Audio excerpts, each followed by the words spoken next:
Buenos Aires, trayectorias intrageneracionales de clase en la ciudad de Buenos Aires. ¿Me pasás vos, Sandra, ahí la...? Sí. Si no querés venirte para acá. Me quedo acá ya que estoy. Sí, dale. Bueno, nada, me decís cuando me falta poquito, si tengo que cerrar, cierro. Bueno, como acá habló Pablo ya un montón de Buenos Aires, yo voy a hacerme más chiquito, voy a hablar de la ciudad de Buenos Aires, que acá sería como hablar de Sevilla, ¿cómo sería? La parte no el aglomerado, no lo que les sigue. Bueno, pasar al siguiente. Bueno, ya se habló acá, yo vengo a dar como el lado B de todo lo que se dijo, pues se sabe, o creemos que sabemos mucho de la relación entre origen, educación, destino, origen, primera ocupación y destino, pero también desde la primera generación, como bien decía Sandra, hay un interrogante por lo que ocurre a lo largo de la vida de las personas. Ya el libro de Lipset y Bendix ya tenía esas preguntas, bueno, ahí están casi todas las preguntas que después se vieron desde los análisis de movilidad, pero ya había una idea de ver qué pasa con las carreras ocupacionales, qué pasa a lo largo de la vida de las personas, no tanto ya únicamente entre padres, madres, hijos y hijas, sino al interior de la vida, de las trayectorias de la vida de las personas. Entonces, un poco este trabajo, este interés que tenía, era pasar a tener un enfoque que va más allá de la tabla de movilidad, o sea, de todo lo que estamos viendo hasta ahora. Y pensar más la idea de trayectorias de clase, que como en inglés ahí la fueron trabajando estos autores, class histories o class careers. Entonces, mi idea un poco en esta presentación es explorar y describir lo que son las trayectorias de clase en la Ciudad de Buenos Aires y también ver un poco la potencialidad que puede tener el análisis de este enfoque de curso de vida desde un enfoque cuantitativo en las trayectorias de clase. La que sigue, Sandra. Sí. Bueno, como decía, varios autores, también lo dijeron antes, empezaron a ver que había una cuestión de que la movilidad podía pensarse como un problema de caja negra, no sabemos lo que pasa en el medio. O sea, principalmente Bertó, ahí uno de los pocos que ha trabajado en las dos líneas, tanto trabajos cuantitativos como cualitativos, decía que como pensamos el sistema de movilidad es como si fuera una caja, de que le ponemos un input, que es la ocupación del padre, y sale un output, que es la clase de los hijos. Entonces, ahí en el medio hay que ver qué está sucediendo y si tiene también sentido, ¿no? Ver lo que sucede. Esto se ha solucionado en el tiempo a partir de enfoques más biográficos, cualitativos, y también del uso de metodologías mixtas, ¿no? De combinar ambas metodologías, como bien hizo Pablo en su tesis, que trabajó con encuestas y con entrevistas. Contrafáctico. Está bien, claro, exacto. Bueno, como le decía ya a Lipset y Bendix, se preocuparon por esto. De hecho, en la encuesta que hicieron en Oakland, en California, hicieron un estudio de carreras ocupacionales, o sea, en 1949, y también hay unos trabajos también previos, como los de Davison y Anderson, Giraud en Suiza. O sea, hay algunos trabajos de la primera generación que tenían esta preocupación. Pero creo yo, desde nuestro lado, del otro lado del Atlántico, el trabajo de Yelin, Browning y Balan en México, en Monterrey específicamente, es quizás el que le da inicio a esta idea de incorporar la visión del curso de vida a los estudios de movilidad. De hecho, es un trabajo bastante avanzado porque ellos ya en ese momento, en ese año 1977, hacen análisis de camino, de path análisis, y también tratan de ir más allá de lo que ocurría o de lo que se analizaba en los estudios clásicos de movilidad.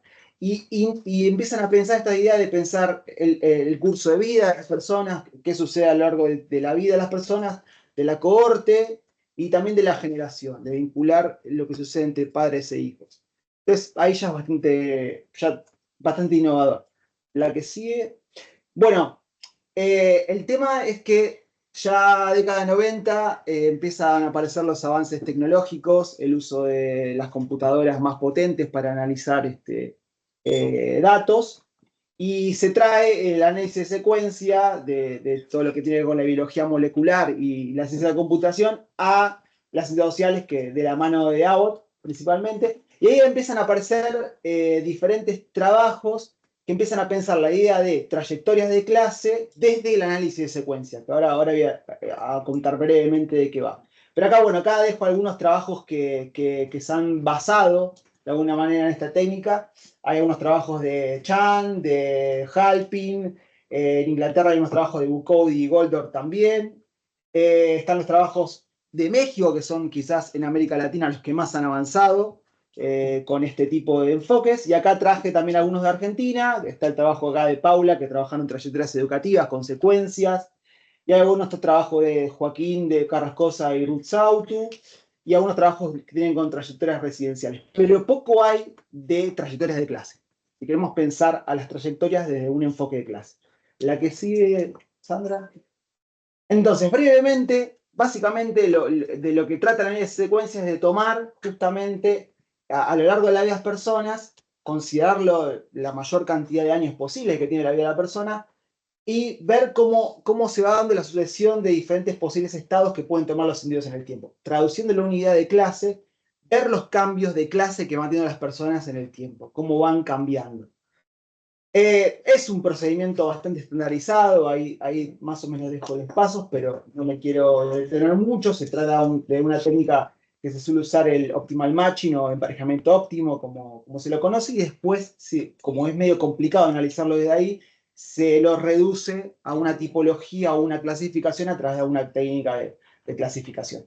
Bueno, y ahí dejo las librerías que se suelen utilizar en R, ¿no? Que son las de abajo.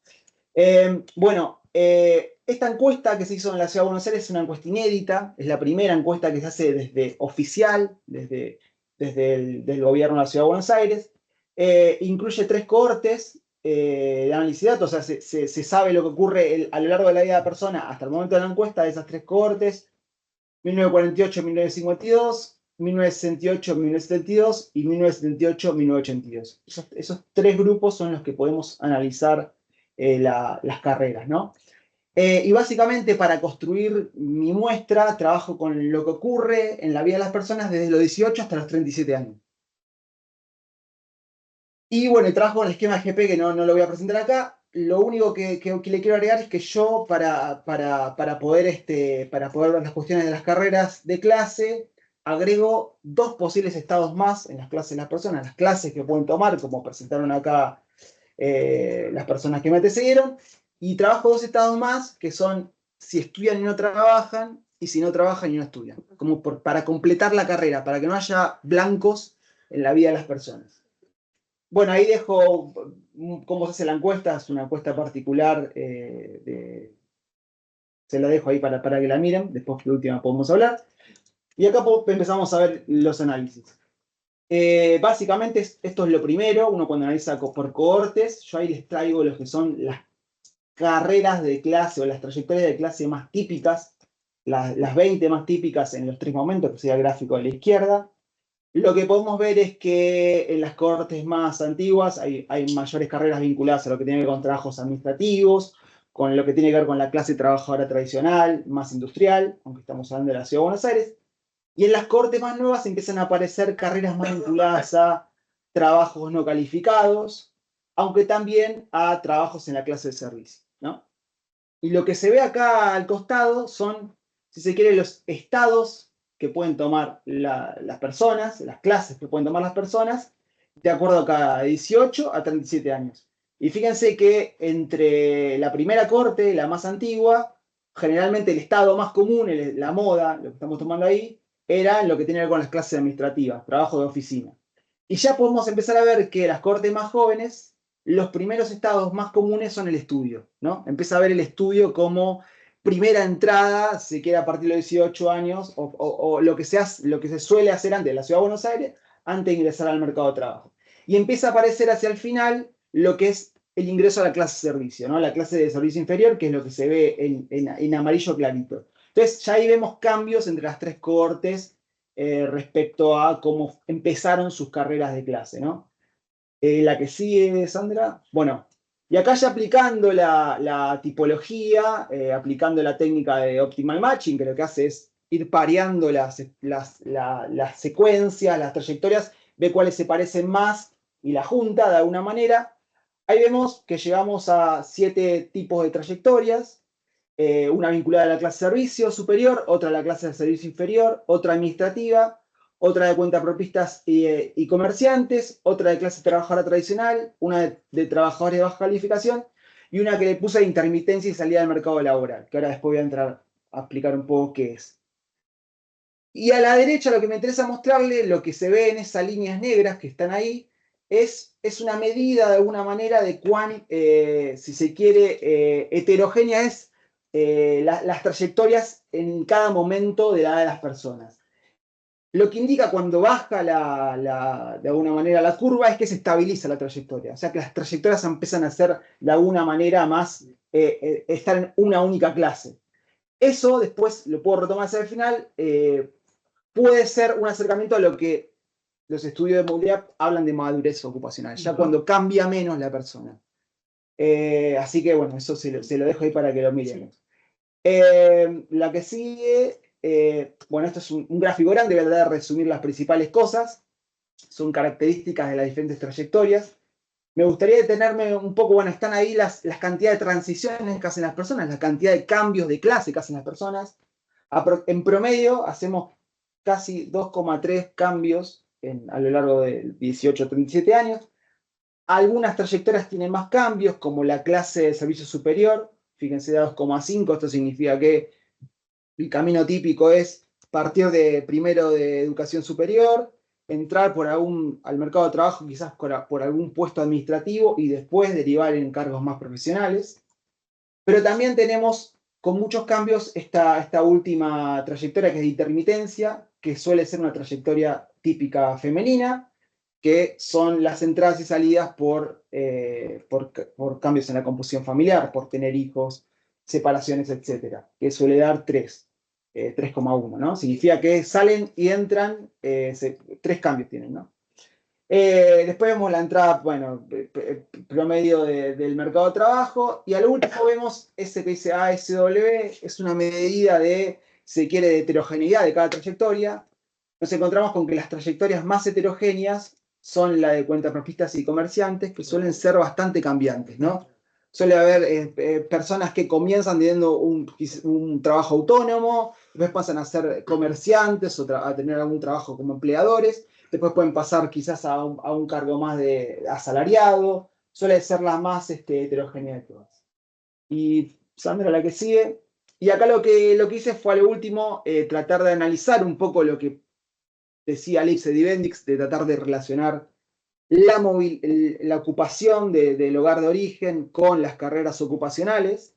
Entonces ahí lo que analicé fue cómo el efecto que tiene el origen social, ¿no?, en las trayectorias, dividiéndolo por sexo y género, por sexo y también por cohorte. Y lo que observamos es que el origen pesa, obviamente, a mayor clase de origen, mayor probabilidad de tener trayectorias de clase de servicio, inferior y superior. En el caso de los cuentapropistas también se da que el origen de pequeño grueso, el origen más vinculado a pequeños comerciantes también es, de alguna manera pesa para que los hijos tengan trayectorias en ese tipo de empleo. Y vemos que justamente, fíjense abajo, las mujeres son mucho más proclives a tener ese tipo de trayectoria de intermitencia y salida, justamente por la cuestión de tener hijos. De ser las que cuidan a los hijos y que tienen que ir del mercado de trabajo. Y al último vemos algunas cuestiones más con la cohorte, ahí no hay tantas diferencias. Sí, quizás que las cohortes más viejas son las que tienen quizás más probabilidad de tener trayectorias más largas o de tener trayectorias de clase de servicio, ¿no? Y para cerrar las conclusiones, que es lo que sigue, creo que hay una potencialidad de trabajar con encuestas retrospectivas en los estudios de movilidad social. Se han utilizado poco para ver movilidad social y para ver trayectoria de clase. Algunas de las tendencias halladas son las que están ahí.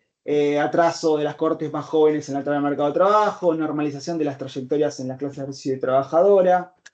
Hay trayectorias que son más heterogéneas en los independientes y los pequeños propietarios.